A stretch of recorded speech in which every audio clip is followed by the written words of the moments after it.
It is insane. It is actually one of the most insane pieces of I think technology. it's art. It's art. It is art.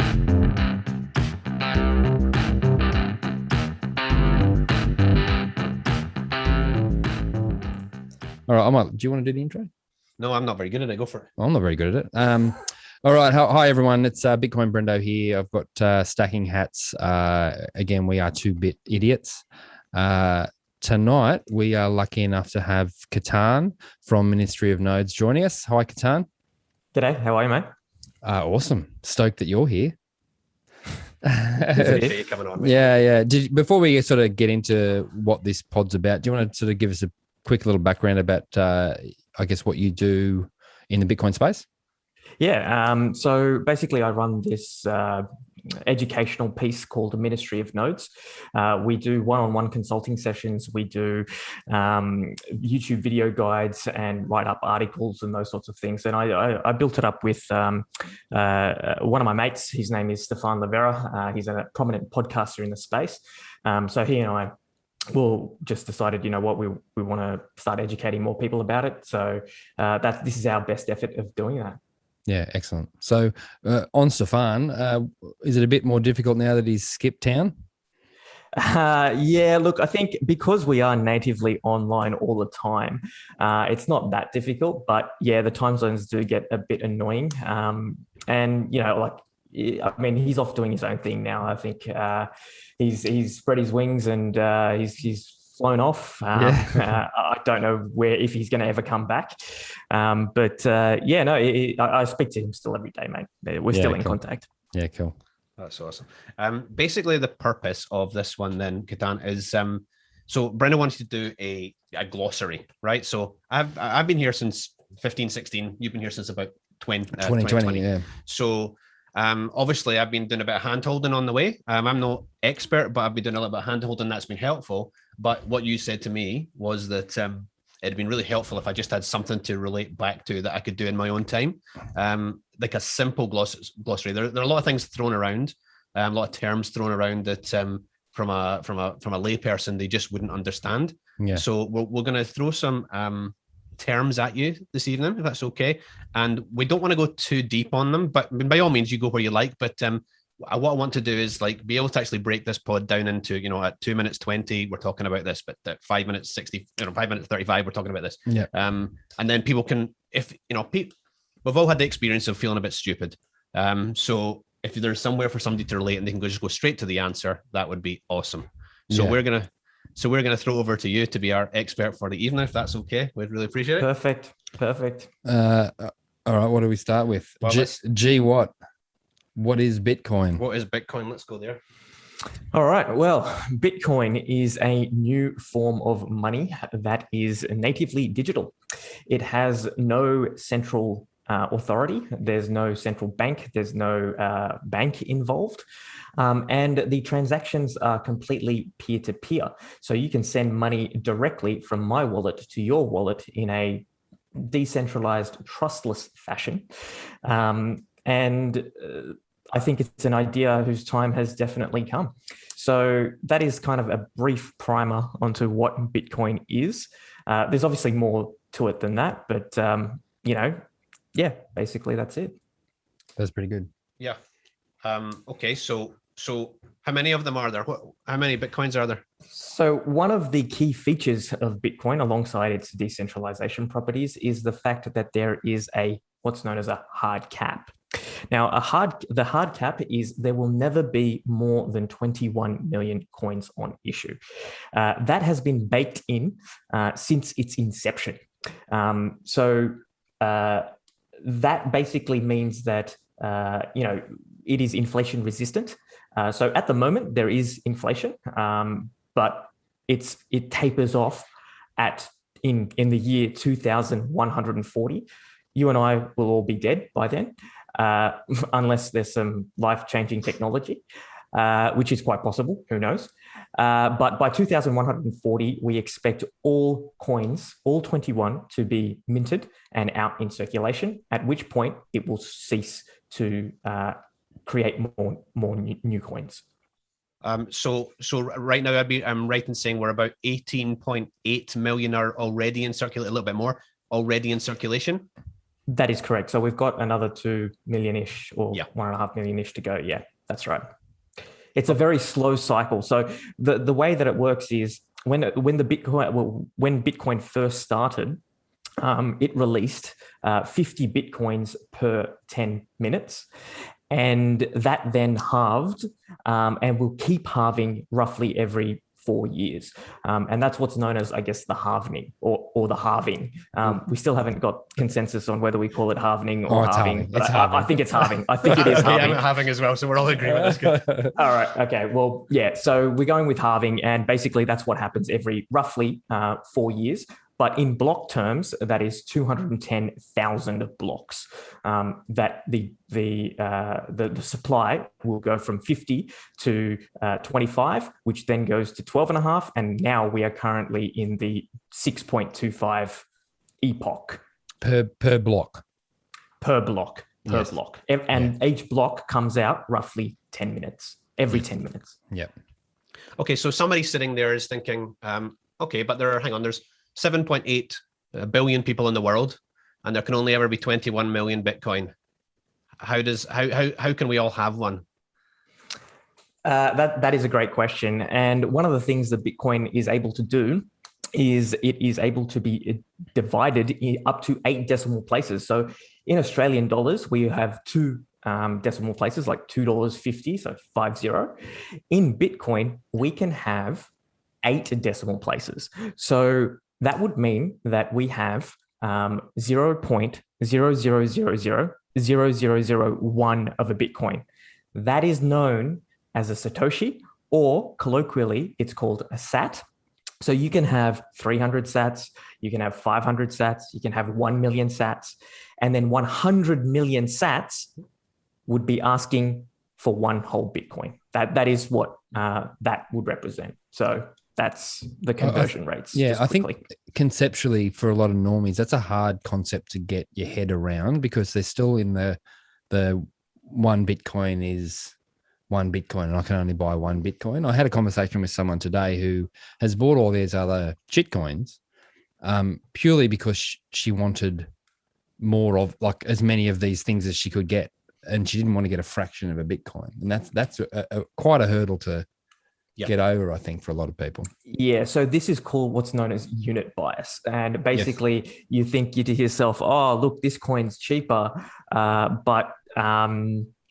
So let's get more of those because my Australian dollar. So if I had a $10,000 investment, I'd get, 10,000 units of this coin, whereas Bitcoin, I'd only get, 0.2. Oh, who wants 0.2? That's, Yeah. So you believe people are going to start talking over time, are going to start talking in Satoshis or sats rather than Bitcoin?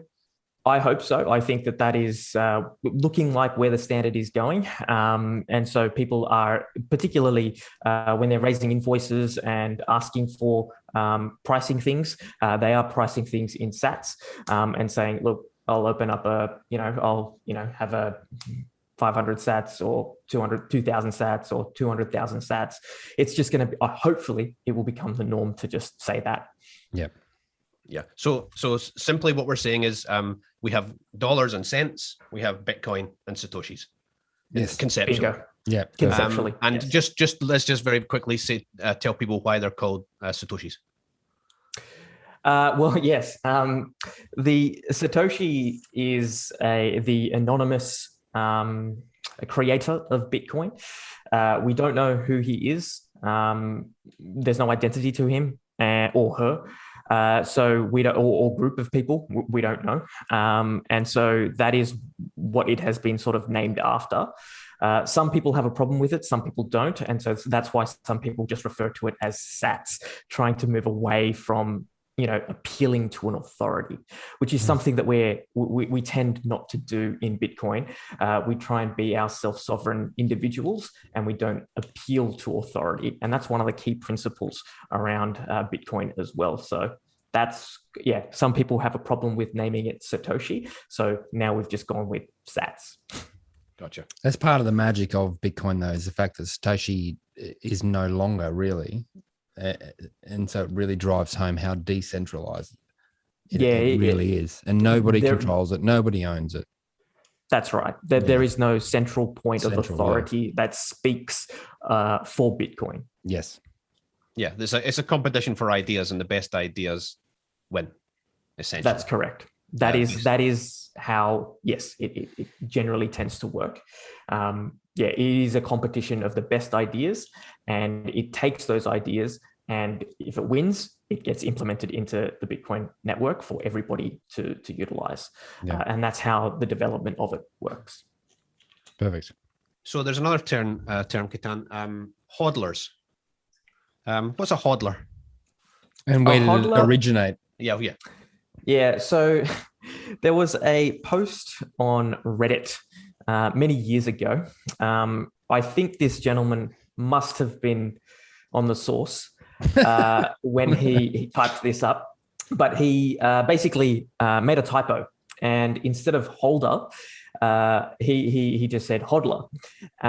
And this post went viral, basically, asking people to hold their coins, to hold the line. But he misspelt it to HODL.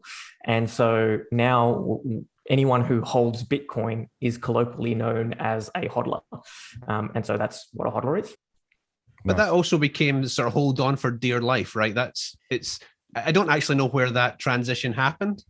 So I think there was a meme train that came through, like the roller coaster, and came with the hold on for dear life or HODL on for dear life. Because at the time, and it still currently is pretty volatile, but back in those days, there was it was swinging pretty wildly.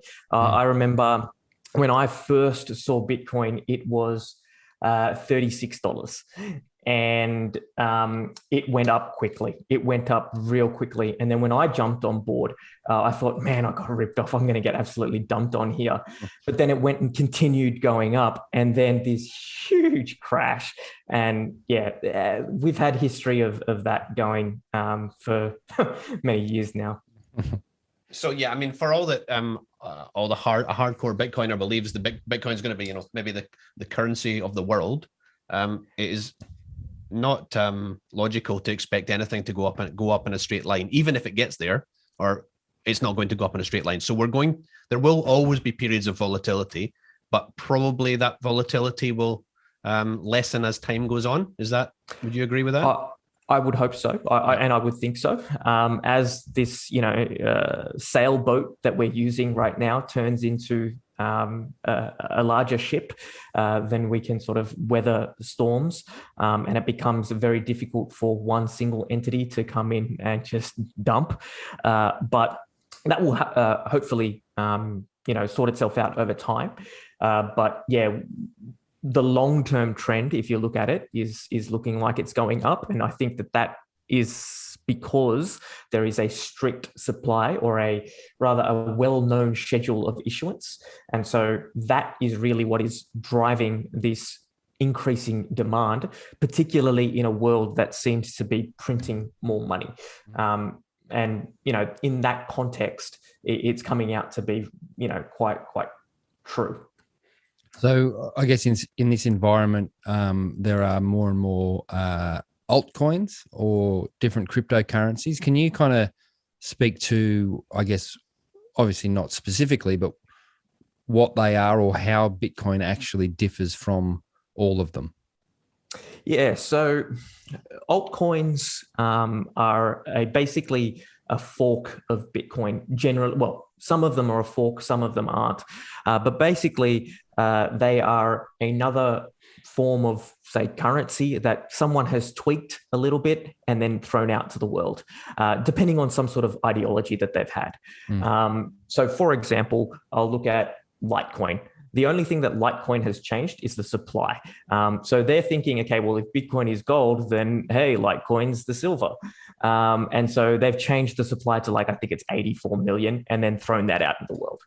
There's another one, and they have basically changed some of the block heights and block size and some of the parameters of the code, and they've shipped it out. And it has then just kind of done its own thing. And if you look at it, though, in terms of trends, it seems to be that Bitcoin has sort of held its own there.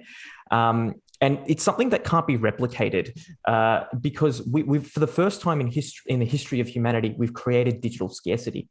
And I think that sort of assurance that Bitcoin provides is something that I don't think any other coin will be able to provide.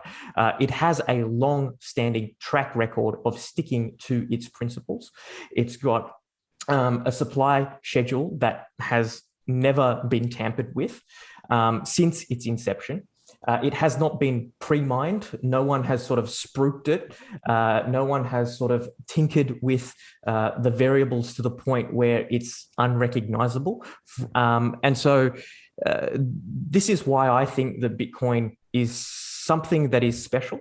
And it was the first coin that ever came out. And that's really kind of why I see Bitcoin as it just provides that certainty that I need to make good judgments about what I do with my money.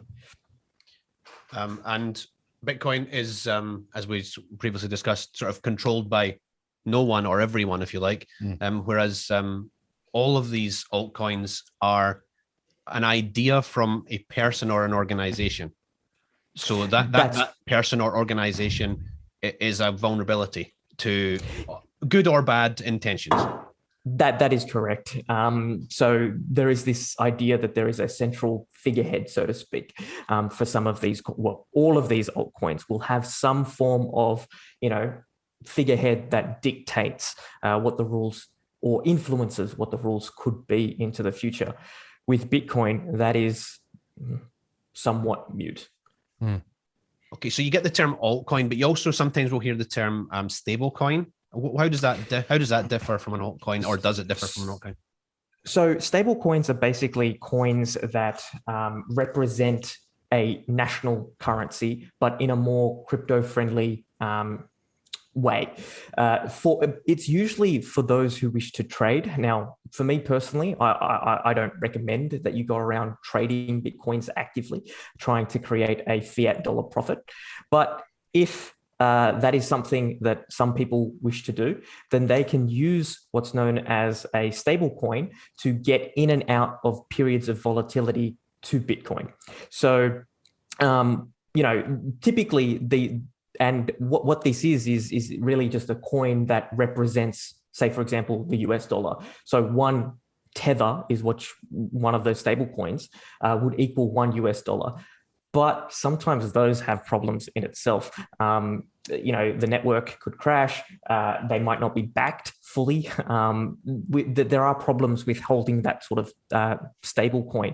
But the idea is that it is stable in that it is pegged to a currency such as the US dollar or some sort of government issued currency. So in the same way as there is Fort Knox and we all believe there's gold there, and we don't actually know how much gold there is physically. And with a stable coin, there's stable coin being issued, but can we actually verify that what has been issued we have the backing of? No, that is one of the issues with stable coins. We don't actually know. Great point. All right. Cool. I think that's cool. So the blockchain. So going back, when I first got in, the narrative was very much, it's not Bitcoin, it's the blockchain, it's the technology behind Bitcoin that. Sorry, I'm triggering you. But I'm not doing it deliberately, I promise. It's a technology behind Bitcoin that's the thing. So why is that wrong? But what is the blockchain? Okay, so the blockchain is simply a database of all Bitcoin transactions since inception. It's the mechanism by which we are able to trustlessly distribute this database, or call it ledger, around the world. And transactions are ordered basically, they're ordered. So, as I mentioned, every 10 minutes you have this block, which is a group of transactions, and that is then added to the previous block. And so you get this nice little chain, hence the term blockchain. Now, people seem to think that this is some sort of revolutionary idea. And I think to some extent, like it takes upon like a torrent, for instance. Now, Australia is the piracy capital of the world. So many of the Australians will be familiar with torrents. And so this is basically a torrent that is distributed out to everybody's computer. And if you don't need that, if your need for a blockchain does not require some form of trustlessness or decentralization, then you can put whatever you want onto a normal database. We have that already. And so you'll find that if you just step back and ask yourself, in the context of money, how is this blockchain used? Then you'll think, okay, well, we need this because we need something that's trustless. Whereas if you were to use some other use case, then you might think, well, hold on, it's probably not efficient to distribute this out to everybody. Why can't we just have it in a central database somewhere and, keep track of that ourselves? So this narrative that it's the blockchain, not Bitcoin, is a bit, I think, is a bit misguided. So it's potentially more of a buzzword for IT departments to get funding for a program that let's say, for example, a shipping company that only keeps their records internally. There's no use case that I can see it for a blockchain. There is absolutely a use case for a database because it's much more efficient. But the blockchain is going to become less efficient over time, but we're protecting something that's worth protecting. Yes. That is exactly, you've got it right. That's exactly correct. Awesome. All right. Anything else on the blockchain from you? Anything you didn't understand? No, I mean, I find it funny that there's all this kind of FUD. Oh, actually, what's FUD? Let's talk about FUD. Might as well, yeah. Yeah. FUD stands for fear, uncertainty, and doubt. A lot of FUD gets spread around things like a country banning Bitcoin. That's big FUD. When a country bans Bitcoin, you start to see this, scary stuff being published on the mainstream media. This is what we call FUD. There's plenty of FUD, like that there's a bug, there's an inflation bug in Bitcoin. That's a bit of FUD there. There's it's too volatile. It uses up too much energy. The list of FUD continues to grow. But you'll see that, and what I've found is that they seem to recycle the FUD every sort of couple of years. And that's kind of like throughout that history of that time period, you can see that there's actually a website. It's called 99 Bitcoins. I think it's Bitcoin Obituary. That's it. And basically, since 2010, we've got mainstream articles basically with the headline saying Bitcoin will be dead by X amount of time, or Bitcoin is dead, basically making an obituary of Bitcoin. And it's got the timestamp, it's got the price. And if you look back, it is just hilarious. That's awesome. And these are mainstream outlets that are writing this sort of stuff. And it just completely destroys the FUD. Yeah. So for me, and this is just devil's advocate a little bit, there's two types of FUD. You've got uninformed, ignorant FUD, maybe journalists who've been given a 48-hour deadline to come up with a piece on Bitcoin, and they quickly, scour the net for whatever they can find, and they come up with a piece. It's not. I don't necessarily think that's intentionally negative. It's just that's the way it comes across, and then you get the absolutely coordinated attack on Bitcoin. Cranky hanky. Yeah. So there is a bit of that. There's different levels of FUD, but basically most of the FUD that is out there is designed to part you of your sats, which is why we HODL.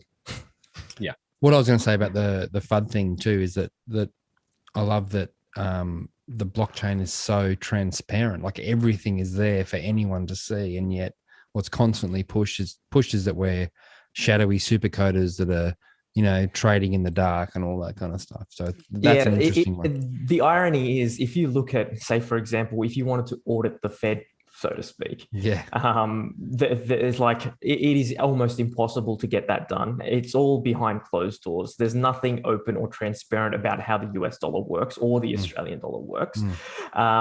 But yet we're called the shadowy supercoders because we've got everything that's pretty much open source. It is there's chat rooms that are available upon discussions. You can see in depth how they've arrived at certain conclusions and what they've done to sort of make an assessment of what's good and what's bad. It's all out there in the open, and people are, as open and transparent as possible. I've never seen that from a money supply in my entire life. Whereas Bitcoin has I just wish that the Australian dollar and the US dollars could do the same thing. Indeed. And yet we are the shadowy supercoders. Which is amusing because neither of us, certainly not at this end anyway, are anything close to a super coder. No. That's right. Shadowy, however.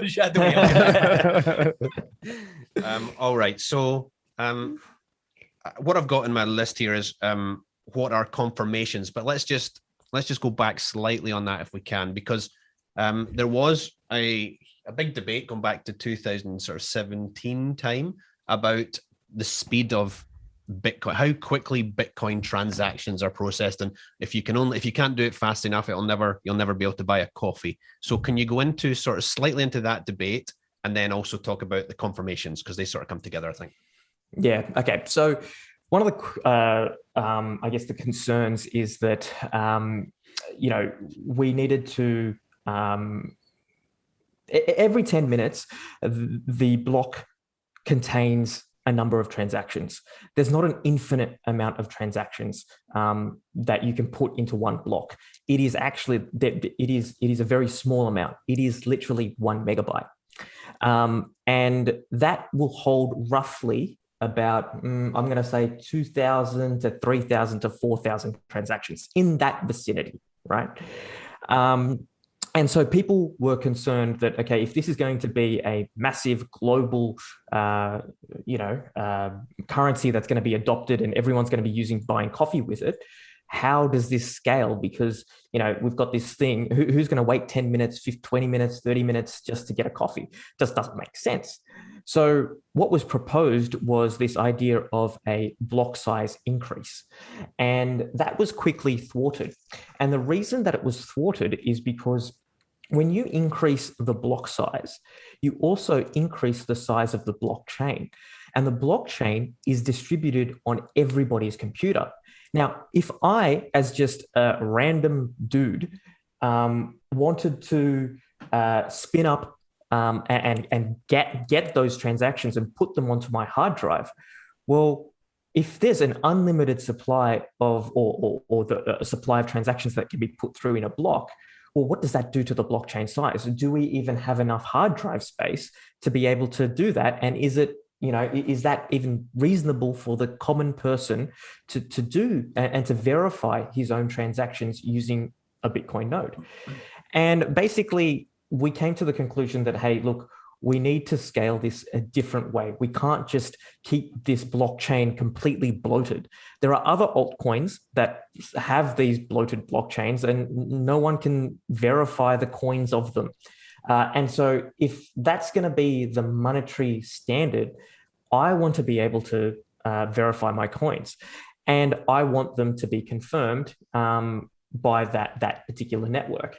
Now, what a confirmation is really if you are, I guess, a if you're just as a user, you are putting a transaction onto the Bitcoin network. Say you broadcast one, and what happens is it ends up in what's known as the mempool, or just this pool of transactions. Now, what will happen is once that it is actually confirmed by the miners, i.e. written to the blockchain, that is when you get one confirmation. And then that's the first block that your transaction has been entered into. Every subsequent block that goes on top of that is your other confirmations. So you'll have one confirmation, then you'll have two confirmations as the second block comes in, and then the third block. By 6 confirmations, typically speaking, that transaction is now irreversible. No one will be able to reverse. Even just one confirmation is pretty much solved. You're not going to reverse that. But 6 confirmations is deemed to be okay, that's it, final solved. So that's across 6 blocks. Yep, that would be across 6 blocks. Okay.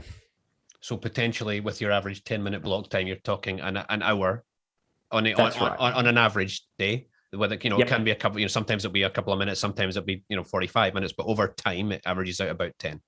And isn't this the 1 sat per byte guy? You're famous, man.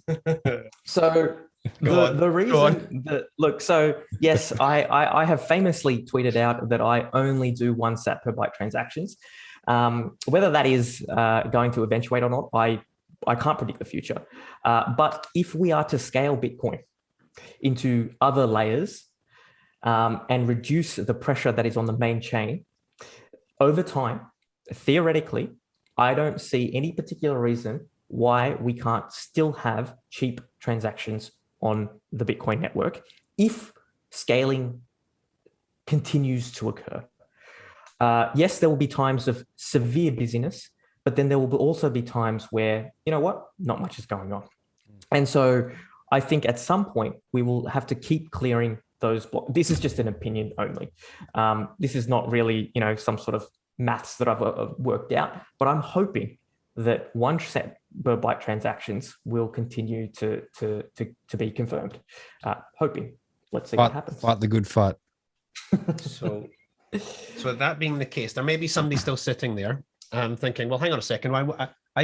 If I'm keen on this and I do want to be buying my coffee at Starbucks, and I don't want to stand there for 24 minutes for my block to confirm, and I don't want to pay a lot of sats per byte to get it through, how is that going to happen? Is that the scaling you're talking about? And what is the scaling you're talking about? Okay, so there is a proposal. It's called the Lightning Network. It's a layer 2 scaling proposal. So what that means is it's Bitcoin, but it sits on top of Bitcoin. And basically what happens is we say, for example, I wanted to pay you, but I wanted to pay you over the Lightning Network instead of using the main chain. What would happen is I would open up a channel to you. And what we could do is fling sats between the two of us. So I'll send you, say we open up a 1 million sat channel. Say I send you 500,000. Then you send me 300,000. Then I send you 100,000. And we keep going back and forth. And then what we do is we decide, you know what? We're done here. We don't need a relationship anymore. We'll close the channel. What will then end up happening is what you're owed on your side of the channel goes to you, and what I'm owed to my side of the channel goes to me. So we've potentially conducted 50 transactions in this one channel, but we've never put it on chain until the start and the end. And this is how we are trying to minimize the amount of coffee that is being spent on the Bitcoin network, because quite frankly, I don't need a history of people's coffee on my computer when I run this Bitcoin node. I don't need to, and I think it wastes space to even verify it all the time. So, or wastes resources to do that. So this is a scaling proposal that is quite popular. now in the Bitcoin world, and it is gaining more popularity, particularly in places like El Salvador. Tonga's looking into it. Maybe some other jurisdictions are also looking into it as well. So hopefully, because it's helpful for lower value transactions. Yes, that is correct. Yeah. And the speed at which and the speed, but also, like, we are in Australia, so let's say you had a building firm and the building firm got most of their supplies at Bunnings. Bunnings and the building firm could have a lightning channel between them. They could transact back and forward and only close that channel every quarter, settle back to the main chain on Bitcoin, pay that slightly higher fee, wait the time that it takes. But every day Dave the joiner turns up to get his planks of wood, Dave can just pick up his wood and go. That is correct. That's exactly how it would work. But it's not just between two people. It can also be between a multitude of people. So what really happens is this decentralized network, again, that you can route through. So you might not need a direct channel to Bunnings if somebody else that you are connected to already has a direct channel with Bunnings. You can route it through them. So we can start to see that, having a small amount of channels or, some level of channels will get you to most places on the internet, and you'll be able to stream packets of basically information as your payment. That is pretty impressive stuff. It's amazing. It's incredible. It's amazing. So the analogy for me, I like the analogy. He does. So the analogy for me would be, most people don't really understand how the internet works. They just understand that it works and it works for them. So that's correct. So some people will be managing channels, but most people won't be managing channels in the future. They're absolutely entitled to if they want to choose to, but they don't have to. So that channel will be there for them. So Dave the joiner can go to Bunnings and not have to worry about lightning channel management. He doesn't have to retrain as a shadowy supercoder. That's correct. But the key thing here is that if Dave the woodworker wanted to, he could participate. If he wanted to, there is nothing stopping him from participating. Like, for example, if I wanted to become my own bank, well, I think there's going to be some issues there. But if I wanted to manage my own channels, well, there's nothing stopping someone from doing that. So that's the clear difference. It is open access and open innovation. Here's a rookie question. So if Dave the joiner and Bunnings have a channel open, if Bunnings decides that Dave the joiner is dodgy, they shut the channel. Dave just gets shut off? Like, do both parties have to shut off the channel? Like, how does that work? No. So what would happen is actually if Dave, the woodworker or the joiner, has been extremely naughty, he loses his side of the channel as well. And so what will end up happening is that I, as the channel opener, might get all of his funds as well. So there's every incentive not to cheat. Not to be dodgy, Dave can get his boss. He will get fired if he does something dodgy. Dodgy Dave. Yeah, dodgy Dave will not have any of that. Sorry to all the joiners called Dave out there. You're a top hook. Awesome. So a little jump there. So let's just go back. So that's where we're sort of jumping over to Lightning. But what does it made sense though? Yeah, it did at the time. So we kind of skipped mining. So back in 8 years ago, Ketan in his bedroom was mining Bitcoin with his home computer. I'm guessing, but and that was absolutely possible. Or is that still possible? And what is mining, firstly? And is it still possible for individuals to do, or has that become too sophisticated for individuals? Okay, so mining. I just want to preface this as a user. I just want to sort of preface it. There's a lot of detail that we can go into in when it comes to mining. Yep. But as a user, you don't need to necessarily understand the intricacies. It's just a basic understanding. The principle of what it is, yeah.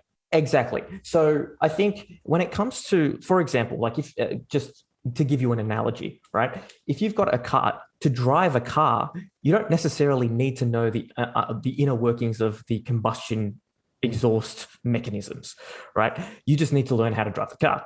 So similarly, when it comes to mining, there are two things that mining does. Number one, it's the process by which newly minted coins are created and circulated in the ecosystem. And it is the process by which new transactions are added to the database. So it serves two functions. And primarily, what is actually happening is these miners are playing a lottery. Basically, it's a ticketing game. And they're using what's known as specialized hardware to do this. And this specialized hardware takes up a lot of energy. And the Bitcoin network will recognize this energy and it will say, hey, thanks for guessing, but you've got the incorrect answer. Thanks for guessing, it's the incorrect answer. And so they will solve these mathematical large numbers. And in the process, they are looking to win the new block reward. And what will happen is they will be given these newly minted coins as a result of their hard work and dedication, just like you would if you were out there on the minefields picking away at gold. That is work that is being conducted, whereas this work is actually being conducted by computers, but it is actually burning energy, and that costs money. And these miners want to be rewarded for that in the form of newly minted coins. But also, they are keeping the network secure, because if they decide to cheat, well, they've just expended some expended energy, and they have not been paid for that. So there is every incentive for them to not cheat the system and play by the rules. And so that is basically what mining does. It helps to secure the network. It's the mechanism by which newly minted coins are created, and they're the ones that add the new transactions onto the block, and everybody else just reads off that. That's in a nutshell. Oh, you also asked me if it's still feasible for an individual to do. There's actually a bit of debate now. I would have said a couple of months ago, or even a couple of years ago, that hey, it's well outside of the realms of the individual. And by and large, probably if you're brand new to the space and you got no idea, you probably want to start with learning how Bitcoin works and using a wallet and running a node and those sorts of things before you get it down into the mining path. But when it comes to mining, I know some groups who are buying miners just as a home hobby type situation. I don't think they're making ridiculous sums of profit, but what they are getting is KYC free Bitcoin. We'll come to that. I assume you want to talk about that a bit later. But this is something that they're using as an alternative way to earn money. And this is possible, but specialized equipment, specialized electricity grid, specialized things. It's not like a plug and play where you could just, spin up your computer and where you go start mining. It's not as easy as that. Okay. It's something that's probably out with the scope of this pod, but I can imagine somebody thinking about it right now because of your answer, saying, okay, well, if we assume that if this is energy intensive, and we assume that it's going to go up in value and more people are going to become interested, that's going to become a bigger and bigger problem. Is there somebody or somewhere you could hand off, and if somebody wants to really understand and get to the bottom of the energy FUD? I would recommend a gentleman by the name of McCook. He's an Australian. He does research on this, and I think he can speak to the energy FUD, as well as other energy sources that we could transition to get something a little bit cleaner. But yeah, I would recommend speaking with Hass. Yeah, awesome. I totally agree. A great recommendation. And also he features in a documentary called This Machine Greens. I don't know if you've had the chance to see that yet.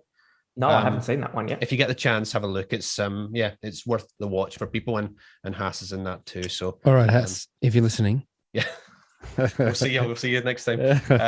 No, that's great. Where are we up to? Well, I think I guess if we're going to talk about mining, and the idea that people at home can't necessarily get into it, that are fairly new, maybe we go to what a Bitcoin node is, or how they can contribute to the network with a Bitcoin node.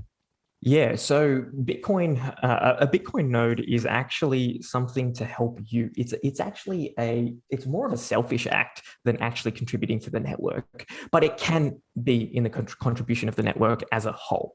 So what you are doing with a Bitcoin node is running a piece of software on your computer, usually Bitcoin Core. That's the most a popular choice. And basically what this software does is it actually verifies your incoming payments, but it also gives you a gateway to the Bitcoin network so that you can't be censored or blocked by somebody else. So if you're using somebody else's node, well, that person can either block you, can stop your payment from going through, those sorts of things. Whereas running your own Bitcoin node on your own internet connection, on your own hardware, nobody can tell you when you can't or can transact. There's no other, it's very open access. But when you receive a coin from somebody, your Bitcoin node is what's going to tell you that this is a legitimate Bitcoin that is entering your wallet.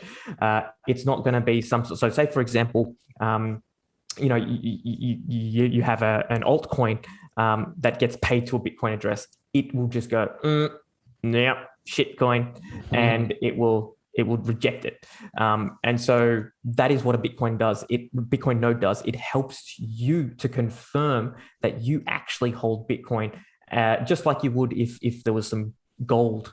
You need some sort of mechanism for which you can view it, open it up, take a look at it, weigh it, those sorts of things.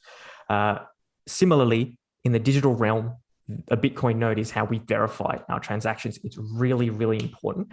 And I think everyone should be running a Bitcoin node, or at least every household should be running a Bitcoin node.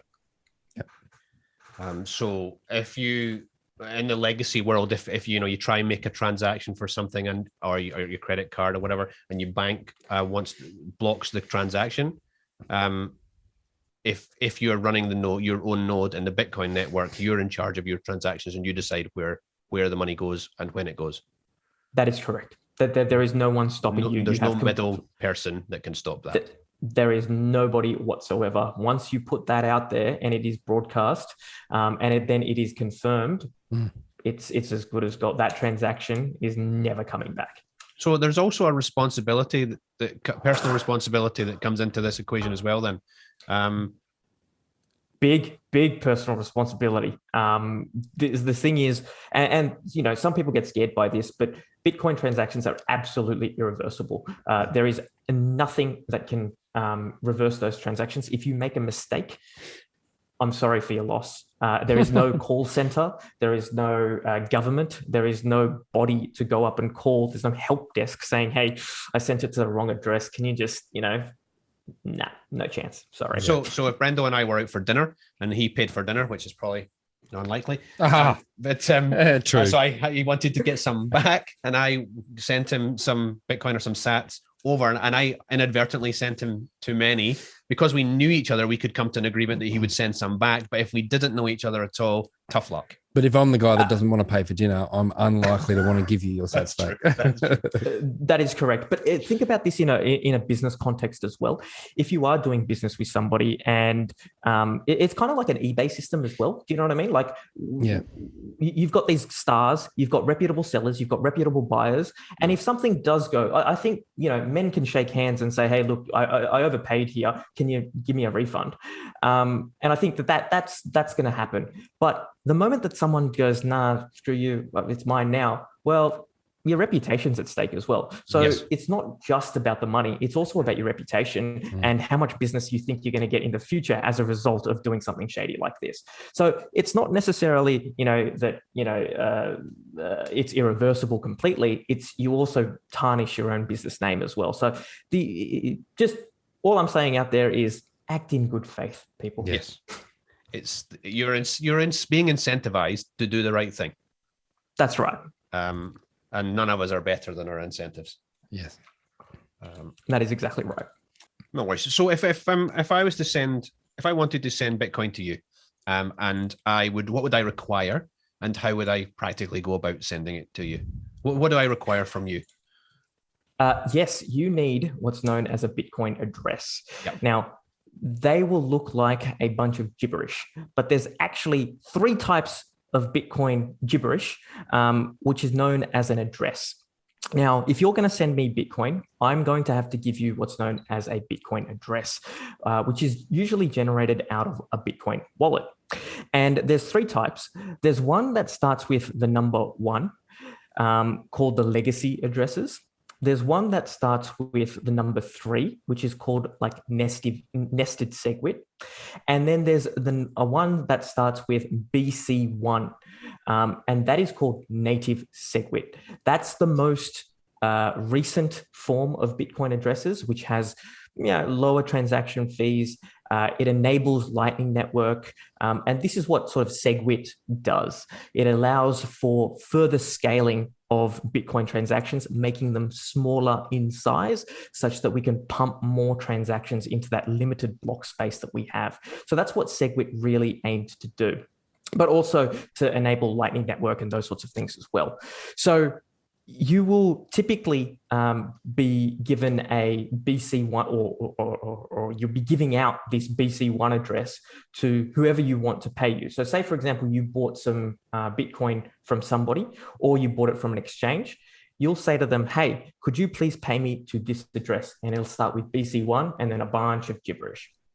You'll send that to them and they will then pay to that address. And you will then receive that in your Bitcoin wallet, and the confirmations you will also see as well. 1 confirmation, 2, 3, and so forth. Okay, so these different types of addresses, I can hear people thinking, well, what if I only have the old address? So the new addresses have brought in improvements, but the old addresses are still valid. They just don't have the improvements. That's correct. It's what's known as backward compatibility. And so all of these addresses, it doesn't matter which one you have, they can all pay to each other and they can all receive from each other, and it's all, very interoperable. But there's no need to worry which sort of, if you've got coins that are sitting in a 3 that you need to somehow, upgrade to the BC1 or something like that. There's nothing like that. It's just they're all interoperable. There's nothing that you can pay to all of them and you can receive to all of them. So yeah, it's still there. Well, we've jumped about a bit, but can we just go to KYC coins and non-KYC coins as well? What is KYC firstly? Okay. And why would somebody want to have non-KYC coins if that's a possibility for them? Okay, so KYC means know your customer or know your client. It is a piece of legislation that is created by humans. And what has happened here is that it requires you to give over your identity information upon the buying or selling of coins or of Bitcoin. Now, when you interact with going from fiat to Bitcoin or Bitcoin to fiat. So basically, KYC coins and non-KYC coins on the Bitcoin network, there is actually nothing to say that this is KYC and this is not KYC. This is a human lens that has been put on top of Bitcoin to basically track and surveil and put an identity to certain addresses.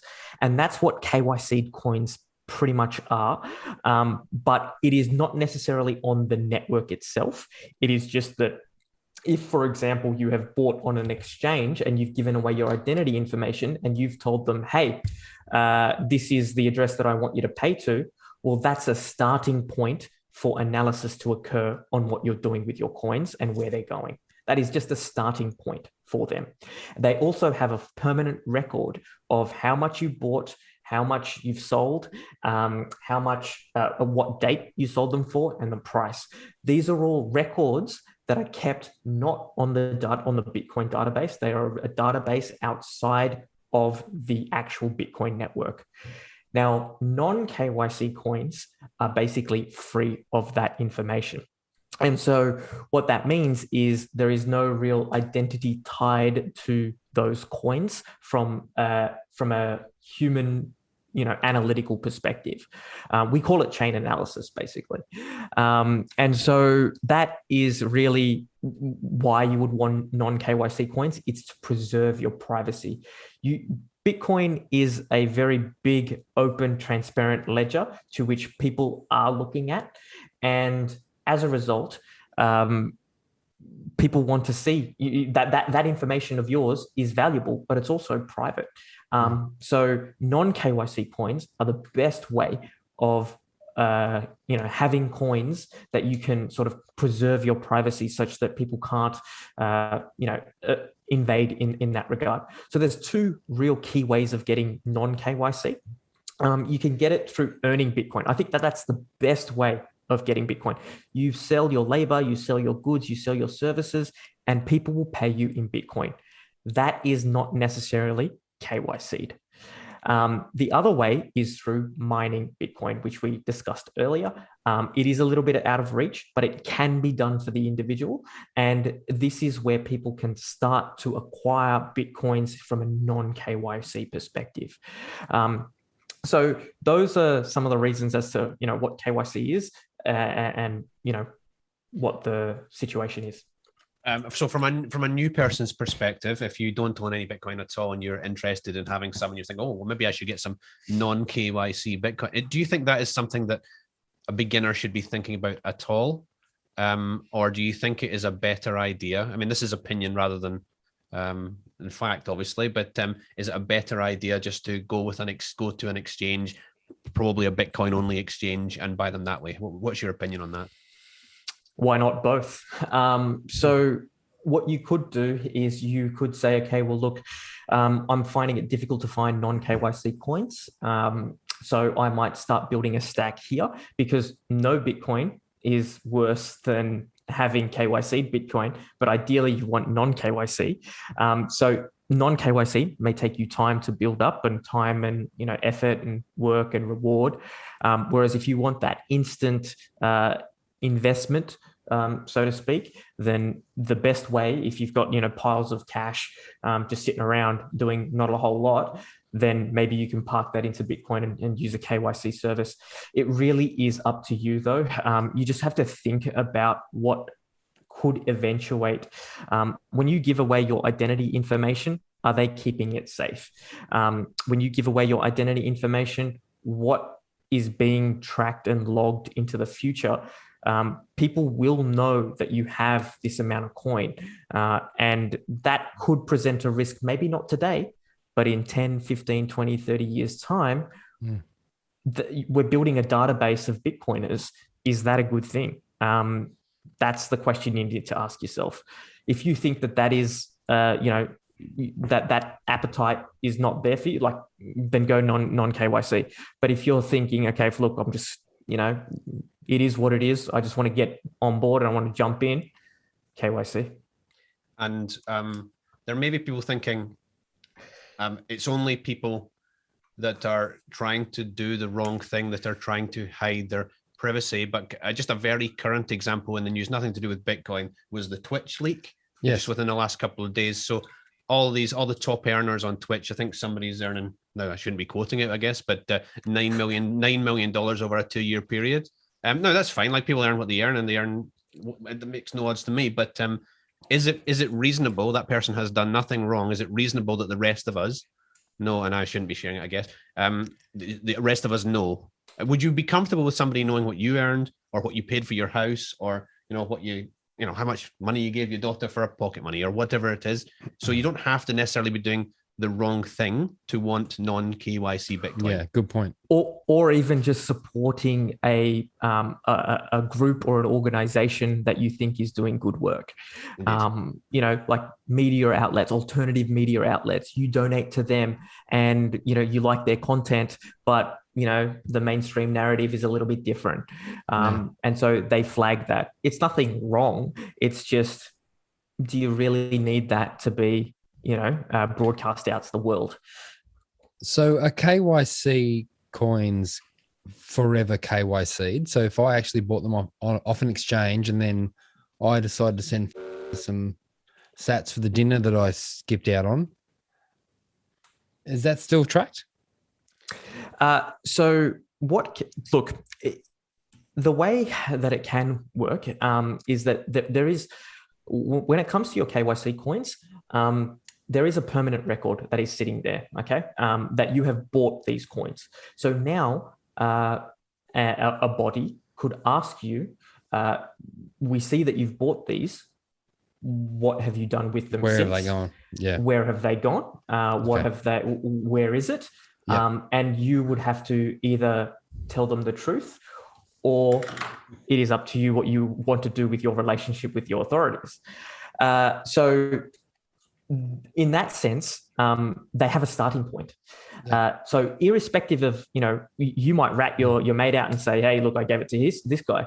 And then, then the story starts to unfold, and you've now got a bit of a paper trail and a bit of evidence, and they just keep digging. So if you don't want that, then maybe earning coins is the better way to go. And even from then, what if that person that you've earned it from says, hey, I've earned it. And so, now you're on the tracking list. Yeah. So this is where KYC becomes very, very, it doesn't just impact the person that's being KYC'd, it kind of impacts everyone as well. It's unfortunate that this is just the case. And what should be happening is anonymous systems. But unfortunately, we just haven't been able to do that yet. And I'm hoping that privacy in Bitcoin improves. But with KYC on-ramps and off-ramps, that is a big starting point to really start degrading people's privacy. I think the good point you made, though, is that any Bitcoin is better than no Bitcoin. Well, that's right. So, if you're looking at the world going, geez, they're printing a lot of money these days, and my cash at bank is looking like it's not going to get me through to breakfast tomorrow morning, then you might want to preserve that, and you want to preserve that today. The best way of doing that is through non-KYC. Through just getting it as best as you can, which may mean providing your identity information over. But you've got to really think about that. Like you really have to make the choice, an informed choice, because when people start going into this, they go, all right, well, I'm just going to buy it. That's it. And just leave it and see what happens. That may be worthwhile, but then what happens in 10, 15, 20 years time when you now want to spend it or use it or somehow utilize it, your newfound wealth, right? Yep. Yeah. Maybe we should just very briefly talk about boating accidents. That's a term people that's a good one. Term people might read on Twitter often if they go there. And why do people talk about boating accidents? And then I want to talk about wrench attacks. Yeah, that's right. Okay, so boating attacks is boating attacks. Boating accidents.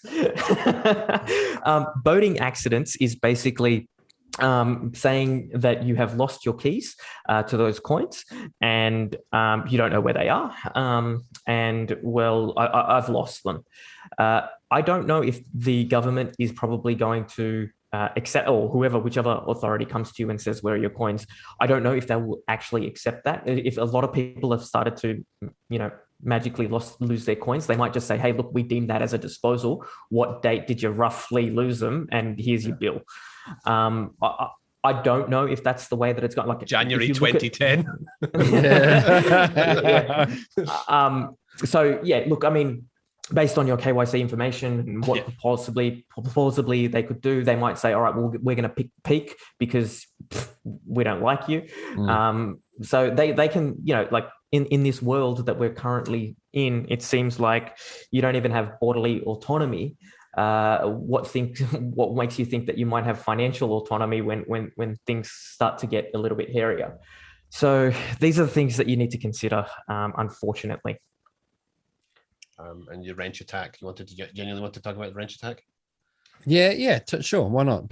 People $5 wrench attack, is that what it is? Yeah. So a $5 wrench attack is essentially, as it stands, is basically holding somebody hostage and saying, I will beat you until you give me your coins. And so this is something that Bitcoiners need to be cognizant of, The reason that they need to be cognizant of this is because we no longer live in the legacy system anymore. The legacy system provides a reversal of digital transactions. Bitcoin does not provide a reversal of digital transactions. So what is now happening, and it is becoming more and more prevalent, is that people, Bitcoiners, known Bitcoiners, are being attacked for their coins physically. And so that's what a $5 wrench attack is basically just putting a gun to somebody's head, or in this case, a $5 wrench. Yeah. An easy attack, and collecting the Bitcoins from them and then running away because they've been confirmed. Done. Well, that's probably a good segue too into actual passphrases, storage, or how that actually works for people. So if someone's actually going to be approached and have their Bitcoin, stolen first or it's to be an idea why privacy is important in the first place. Like if nobody ever knows that you've got Bitcoin at all, I mean, we're all sitting here on a Bitcoin podcast, that's probably unhelpful, but if somebody's sitting there and they don't ever announce to the world that they have any Bitcoin, that's the first bit of privacy you can. That's the best defense, right? And this also comes into the non-KYC part of things, right? If you've got a database of known Bitcoiners, that's a starting point for someone to come and have a look. And that has happened particularly before. I'm not sure if you're familiar with this, but Ledger, it's a hardware wallet manufacturer. They had a big leak of their entire customer database. Now, I'm not sure if anyone has actually been physically threatened because physical, addresses were leaked. But there have been SMS text messages, emails of harassment, and all sorts of terrible things being thrown out, but also fake hardware wallets being shipped to those addresses saying, hey, we've noticed there was a breach. You'll need to put your seed words into here to recover them. And it is bad. And this is why we do not want a database of Bitcoiners. It's just so bad. It can really, really, put you at a detriment and at your safety. It's not ideal. In a legacy system, it's fine because we have, rollbacks, and we have, systems in place that can help prevent and detect. But in the Bitcoin world, we are moving into cowboy style situations. So you really want to be careful when it comes to these, and you need to make a conscious choice. The privacy is important because it can become a security risk later on. So to anyone out there who is thinking of, showing their face and their identity, you really have to be sure that you basically got to ask yourself, like if you're someone like me, for example, you've got to ask yourself, or even if you're someone like Stefan, you've got to ask yourself, is the juice worth the squeeze? And so that's when you do decide to come out and you want to, showcase or educate or help people or whatever, you have to really sort of make that decision. Whereas, it's all trade-offs and up to you, really. Yeah. Which is storage. Sorry. Exactly. Yeah. Storage, I think, is a great way to talk about the different types of storage and what's the best way to actually store. So we'll start. If I buy from an exchange and keep that Bitcoin on the exchange, is that my Bitcoin? No, that is not your Bitcoin. That is an IOU. The exchange owes you coins. They have your coins on your behalf. And so that is not ideal. That is, in fact, you pretty much can say that you own no Bitcoin, only in name, really. You don't actually physically have full custody of those coins. The exchange does. And what you need to do is tell them, hey, could you please transfer these coins through to a Bitcoin address that you control using a Bitcoin wallet. So that is the first mechanism of storage. Usually it's called a hot wallet. And a hot wallet is something that is a device like a mobile phone or a desktop computer that is permanently connected to the internet. That's why we call it hot. And basically, it's a wallet software that you can download on your phone or on your computer, and it will generate these addresses for you. Now, when you generate a Bitcoin wallet, it will give you a series of words. Never give those words out to anyone, no matter who it is, even if they are posing as someone you think it is. They are asking you for your money, basically.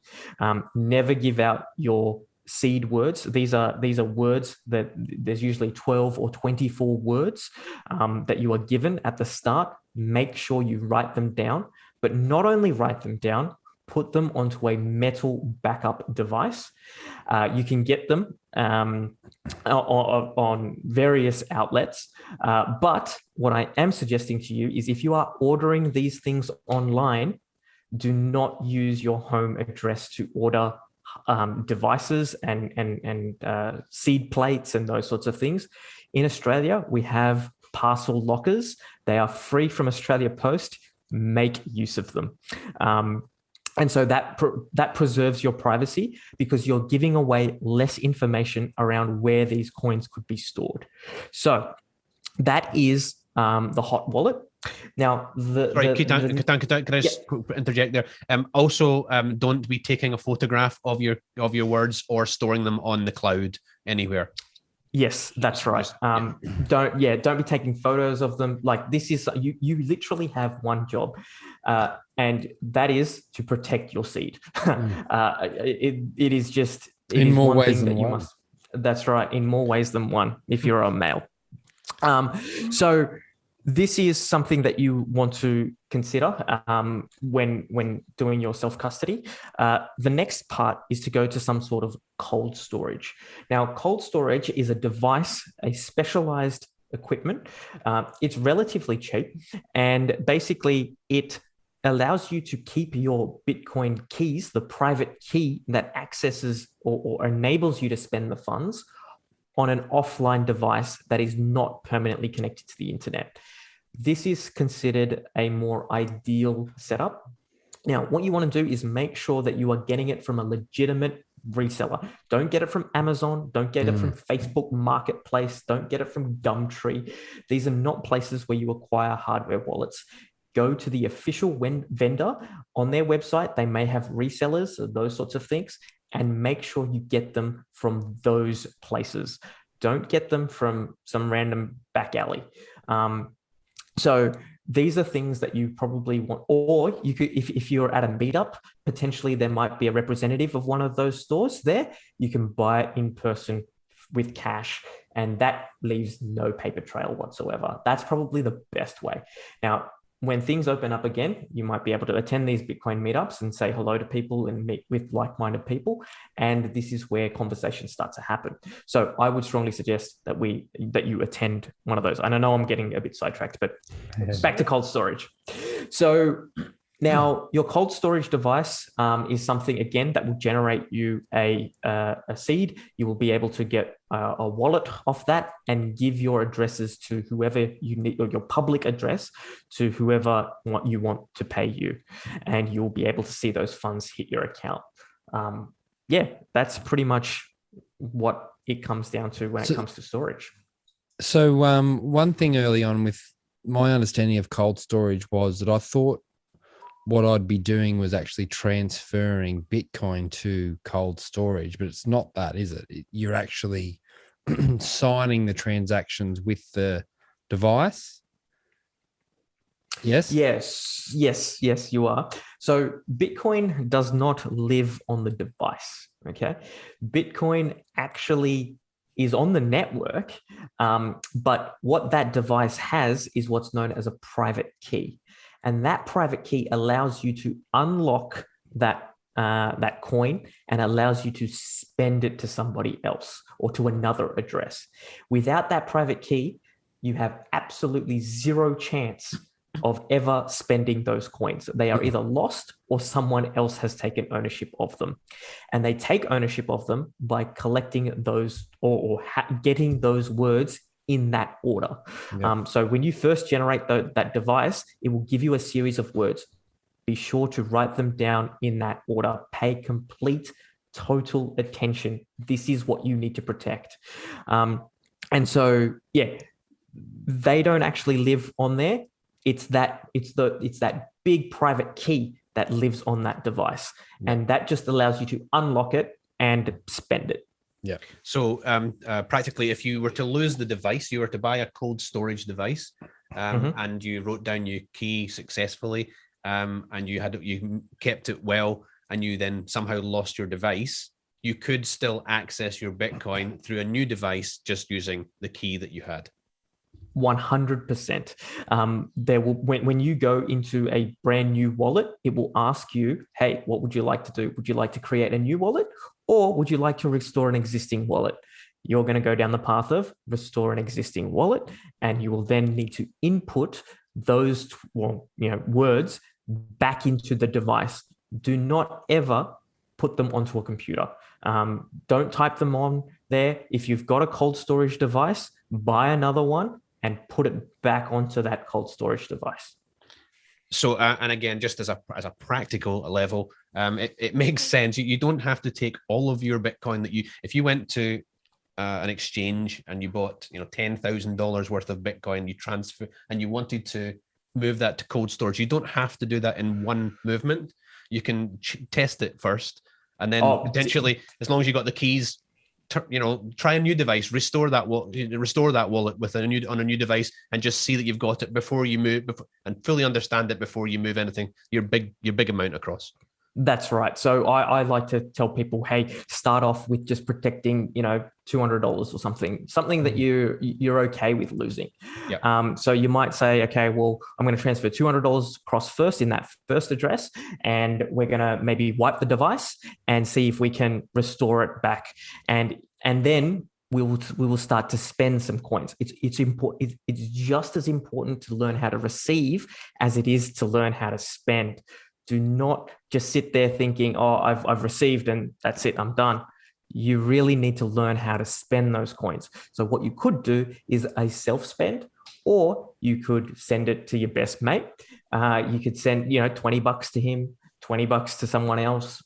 Just get a feel for how the process works, of how your wallet works and how it interacts. And then maybe do another test transaction. So this time you might want to put more skin in the game and say, all right, well, now I'm going to put $1,000 on. And then once you're happy with that, then put on your, $1,000. But don't leave it to too late. I think, you want to be getting familiar with it in a short amount of time, because we don't know when these exchanges could go up in flames. We don't know what they're doing behind the scenes. So it's not, I would suggest that you get your coins off the exchange with some level of urgency, but if but you need to really be comfortable first before you can do anything with urgency. So get a handle of your wallet and see how it works, see how it performs, see what some of the, read through the documentation, and then start to really, self-custody the rest of it. And it's an empowering feeling, restoring a wallet that appears to be gone, right? Yeah, look, it is a huge sigh of relief to some people. It's also, a time of great, nervousness. But what you really want to do is just be in a position where you're no longer nervous anymore. Yes, Bitcoin transactions are irreversible. Yes, money can get lost here, and it has happened in the past. The feeling of almost shitting yourself is not going to go away. I feel it sometimes too, but you just have to be more confident in your procedures and what you've learned, and making sure that you are rehearsing and practicing. I would strongly suggest at least once a quarter, have a look through your setup and make sure you've just familiarized yourself and just sort of, gone through the cycles and the motions of doing a transaction, making sure that it's all there. Once a quarter is probably a good sweet spot. That's one thing I found actually with, so I got a cold card and sort of played around with that a little bit. And I thought, I kind of signed this and I'm like, yeah, how good is this? Awesome. And then I put it away. And I'm like, I'm well overdue to actually bring that out again and have a play. I guarantee you will have forgotten, and you'll be like, totally. What did I do? And I'm at a stage with like opening lightning channels where I was like I was sitting down for a full day, just sort of doing this. And I think I got somewhere, but then I didn't. and now it's like I'm resetting, and I'll be learning all over again. So. Look, I think the other thing that you might want to consider is keeping notes of what you've done, just as a log. Okay, this is what I did. This is what a tool I used. This is how I did this. This is the things that I clicked, just so you have that as a reference point, because come 6 months later or a year later, or whenever you start to panic saying, oh, I've just 10x'd here, you might just sort of go, let's see if it's still there. And, yeah, that's right. So that's what you're describing. That what you've been describing is a single signature cold storage wallet. So what is a multi-signature cold storage wallet? A multi-signature wallet. It is it is basically requiring certain conditions to be met, typically, but before you spend your coins. So typically you might, the common quorum that they call it is a 2 of 3 or a 3 of 5 multi-signature wallet. And what that means is that you require 2 out of 3 signatures to make a Bitcoin spend. And you can geographically disperse those keys into various locations. And that way there is no single point of failure. And you can do this with a 3 of 5 as well. Those are the 2 common ones, but those numbers are just arbitrary. You can do more, you can do less. It just really depends. But the common ones is 2 of 3 and 3 of 5. And there are services out there that are available to Bitcoiners who want help with this. This is called guided multi-signature. There's 2 companies that really offer that, but understand that there is also a privacy concern with those services as well, because you are building a database of who owns transactions or who owns Bitcoin. So that's just something to be mindful of. There's the DIY route of multi-signature. Look, at this point in time, I think multi-signature is a worthwhile exercise for those who are a little bit more advanced down the self-custody route. I would not be recommending starting off doing DIY multi-sig. But as you move and as you learn and as you move up that chain and you get more confident and you get well rehearsed and you understand what's going on, multi-signature can be a fantastic tool to protect yourself from these $5 wrench attacks. But also, if you also want, just from a single signature perspective, you can also use what's known as a passphrase. Now, you mentioned that a little bit earlier. A passphrase allows you to basically create a brand new wallet using a 25th word or a 13th word, a word that you have nominated. And so without that, though, your Bitcoins will be lost forever. So you must remember the passphrase. It is absolutely essential. So when you're first starting, maybe just don't do any passphrases.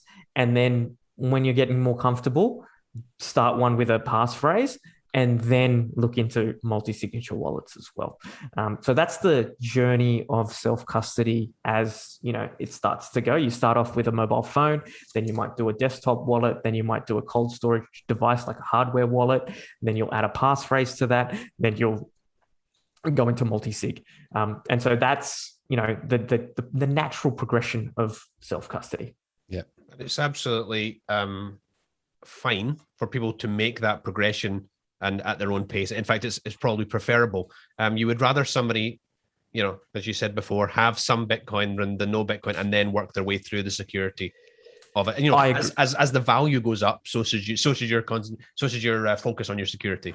And I think that's going to come naturally, right? Once you see those numbers, you start to go, you have more skin in the game. And when you've got financial incentive to look at things, you will pay more attention to it. And I can guarantee you, you might have something that's $10,000 today, and that quickly turns into $50,000 or $60,000. And you might think to yourself, that's enough for me to go, let's, look into that a little bit more. And that's when you start reading more and you learn more. But it is really important to go at your own pace. When you've got self-custody done in the first instance, that's when you can sort of start to go, okay, look, I can start to, read more, understand more, get a bit of an idea of what's going on, play around with software. But if your coin's still on the exchange, I think that's when you probably need to go down the path of a steep learning curve to get yourself up to speed. That's probably the better way of doing things. Yeah. Where do you want to go with that? We'll go to the last. Oh, I think we're how much do you want to go into? We sort of touched earlier on the difficulty adjustment. We're going backwards a little bit. Well, let's just can we just expand that slightly and just go back on the difficulty adjustment? Yeah. Okay. So the difficulty adjustment, what happens is when we back to the mining sort of I guess analogy of this guessing game or this lottery that's going on. What happens is there will be these miners who put this specialized equipment, and then they'll bring that online to start guessing. And this is basically the whole crux of proof of work. Now, we've got this, I guess, this hashing power that comes, or guessing power, basically. And what this does is, as more people get online and more miners come online and more guessing power is added to this network, you'll find that the blocks start to come very, very quickly, and they don't follow the 10-minute intervals. They'll come bloody every 2 minutes or 3 minutes or 5 minutes. And what that is doing is introducing inflation, unnecessary inflation, into what was, short out to be in 2,140. But because we've got so much power, people are just being able to guess this game very, very quickly. And so bang, new block comes out, bang, new coins, bang, new block, more new coins. And then you get this inflation that's happening very quickly. So what our great inventor, Satoshi Nakamoto, has done in this is what's known as a difficulty adjustment. And so every 2 weeks, or 2016 blocks, what will happen is it will take a look at the hashing power, and it will adjust such that if it is too high, it will adjust to a more difficult level, such that those 10-minute blocks are now coming out at a nice 10-minute interval. Same thing if hashing power drops. If these miners decide, we're switching off our miners, oh man, it's going to be real chaos for the next 2 weeks, because all these transactions will be banked up and no one will be able to find the solution and mint the new coins. So what will end up happening is at that 2016th block, it'll go, let's make this game a little bit more fairer. And that's what the difficulty adjustment is. It just basically makes the game fairer based upon who's guessing what and how many guesses are happening. It's amazing. That's isn't it? one of the most astounding features, I think. The foresight. Yeah, the foresight to do that is just amazing. It is insane. It is actually one of the most insane pieces of I think technology. It's art. It is art, mate. How do you come up with that? I mean, in 2009. Firstly, I should say for MD listening, you don't have to understand the difficulty adjustment. That's just more of a technical end of things. But if anybody is genuinely interested in looking at beautiful art, read about the difficulty adjustment, work out what it is, and then just sit back and go, oh my God. Wow, it is. If you want to find out more about proof of work, and the difficulty adjustment, there's a really, really good book by Jan Pritzker. It's called Inventing Bitcoin. It is a very short read. It's about 100 pages or something like that, 130 pages. It goes through the whole lottery system and how it works and how proof of work works and all that sort of stuff. It explains it way better than I can. I can't even explain it myself, but it is just an amazing piece of technology. Yeah. And this is what, it is absolutely fascinating to see this sort of stuff being invented in 2008, 2009. Yeah, it's just incredible. We'll put a link in the notes to Jan's book, because it's just an incredible, it's an incredible thing. I don't know. I think we're pretty. I think we could probably pull up, and we could maybe there's an opportunity to go more complicated at a later date. But unless there's anything you would like to add, and also I'd like you to give a quick shell for your own projects, if you don't mind doing that. Yeah, look, thanks for having me on, guys. I appreciate it. If you need consulting, if you want more further in-depth guidance, one-on-one guidance on how to do your cold storage or run your own Bitcoin node or verify your transactions, use software, those sorts of things, I'm available for one-on-one consulting sessions. You just have to go to ministryofnodes.com.au, hit the support, the consulting button, and there's a calendar. You can book me in, and I'll be there, and I'll be able to assist you with all of your Bitcoin related matters. I've also got YouTube, so youtube.com/Ministry of Nodes. You will find all of the free material that I've got. It takes you through Bitcoin wallets. We've got Bitcoin node setups, all those sorts of things. So feel free to have a watch of those. And if you still need any help, give us a shout, and I'm happy to help. Awesome. I can actually attest to your YouTube videos too. So I followed your MyNode instructions to the T. And so I've got the flirt case. I've got the Samsung or whatever it was, the hard drive, everything. Yep. Yeah. So very good, man. I'm forever grateful. That's it. And if you're, yes, absolutely. If people feel that they need more one-to-one help, hit you up and go look at some consulting there, or potentially you're going to be at the Bush Bash. Is that? Yes, I will be at the. Yes, definitely. I will be at the Bush Bash. It's on the 4th and 5th of December in Murrurundi. If you guys want to attend, you can hit me up there. I'm doing a presentation on building your digital fortress, which is basically around how we can make sure that we are keeping our data safe and a bit more private from the prying eyes of big tech companies like Facebook, Google, Amazon, Microsoft, all that sort of stuff. So if you'd like to come along for that presentation and plenty more Bitcoin discussions, then come along to the Bush Bash. It's a really good weekend away. So I have to get, absolutely. We managed it last November, whenever it was, I think. It was excellent. And it's quite informal. There's a few people who will stand up and give a presentation. But you can go to whatever you want. You want to stand at the bar and just talk to a Bitcoiner, you can do that also. It's nice to be in a space where people are just sharing ideas. Happy to talk about Bitcoin. Yeah, happy to talk about Bitcoin as much as we are. And we'll be there. Right. We'll be there. We will in be December there as well. December so that's exciting. Hopefully, we look forward to seeing you there. Yeah. Ketan, thank you very much. Really appreciate that, and I hope that's very useful to people out there. Yep. Awesome. Cheers, Thanks, guys. mate. Cheers. Thanks.